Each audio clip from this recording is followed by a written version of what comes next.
naive. They don't know. John's Tacos at the end of the street probably doesn't even know that he's supposed to, you know, do a background check on his employees, because that's what Visa wants him to do. He doesn't know that. And if something happens, he'll find out. And that's just it. Is they're not actively, a lot of the card company processors aren't actively going out and saying, show me your documentation, I want to see everything. They're saying, fill out this QSA, this SAQ, yeah. Fill out the form, and let us scan your network if you need to. And if something, it's not going to happen until you have a breach. But here's the problem though. 1% of merchants are a level 1 merchant. They do 99% of the business, but almost 90% of all breaches come from level 3 and level 4 merchants. Yeah, and I'm not 100% sure on those numbers. It's somewhere in that general neighborhood. I can look it up. John's Tacos blows up into a 40-person franchise and realizes he has to become compliant. And he has a history of 1 or 2 years of not being compliant. Should he just shut down and start over? Because, no. When you go, this is the thing that our QSA told us. When I come into my QSA, I become a level 1 merchant.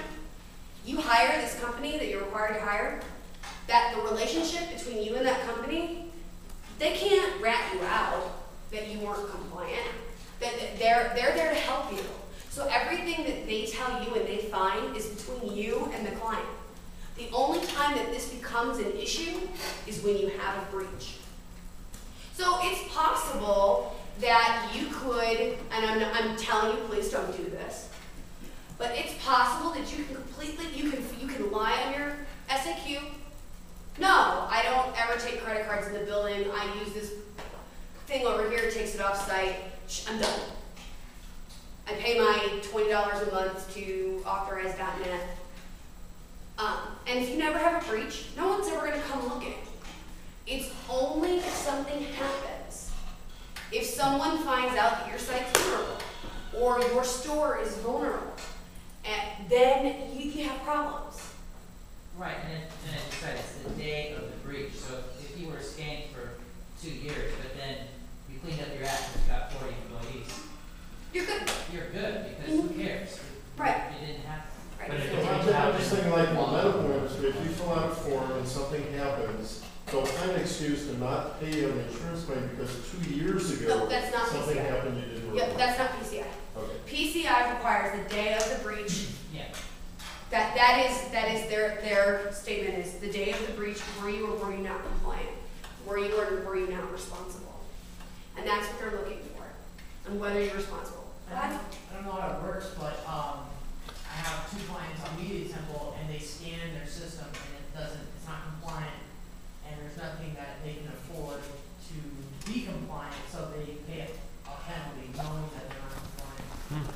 Still. Here's what I'm telling you. Yes, you pay a penalty. It doesn't matter. You pay that penalty.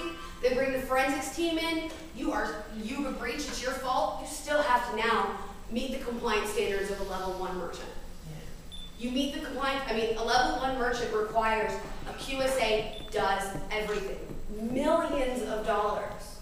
So whether you pay this fee or not, it doesn't protect you. Yeah. You really have to be secure. Yeah, you have to be security minded. Yeah, the goal is letting them do it. Exactly. Without. Right. Yeah. It's allowing them to keep their merchant account. account. I'm not, so I am guilty of not being compliant.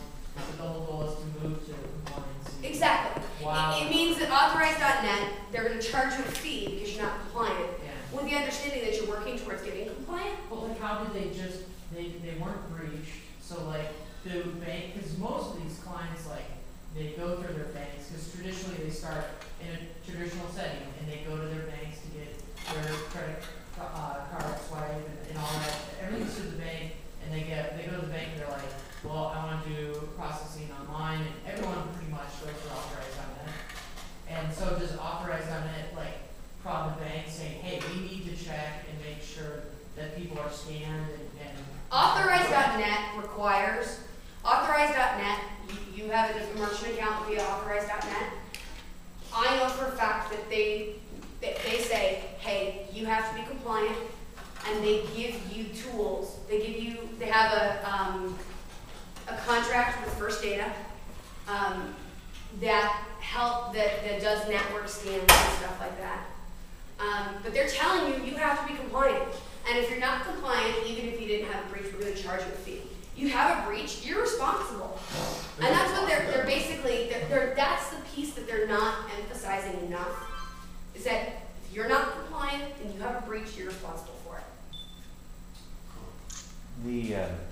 The penalty that they're paying, it's not a penalty, how should I say,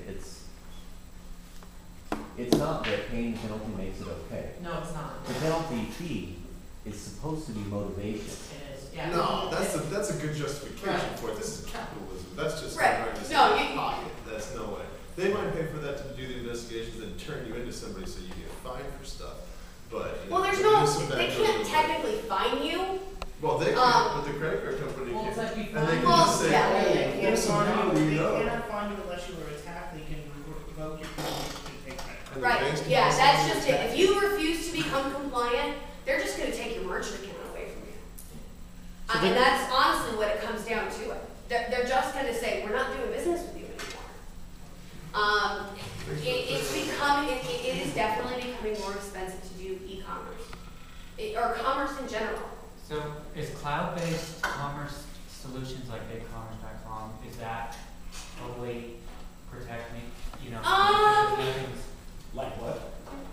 Cloud-based, commerce, No, I mean, like You BigCommerce, said Here's the- name of the company. BigCommerce.com. is BigCommerce.com. You know, you have to do your research. It's basically, they provide you, I mean, your commerce. Does it say that PCI compliant? It's cloud and compliance. yeah, it's cloud compliant, it's kind of scary. I mean, honestly, when it comes down to it, Yeah. when you make a decision about a host that you go through, a vendor that you're going to use, you have to do your research. You really need to do the legwork and make sure that you understand what they're doing. Make them prove to you that they're doing it right. Honestly, give me the paperwork. We had to do this with our cleaning company. We had to get them to give documentation that says that they background check their employees because they're in our secure area at all times. So we said, you want to do business with us? We need this documentation. We have this documentation from them. They've already certified to us that they're compliant. One of their people steals one of our computers or hacks into our network or something and something bad happens, they're responsible. So you just really got to make sure that you document and that you're getting this information. Your cleaner's responsible, but they're not gonna have the money to pay the claim, so it's gonna fall on you. What No, here's causes? what happens. If Well- it's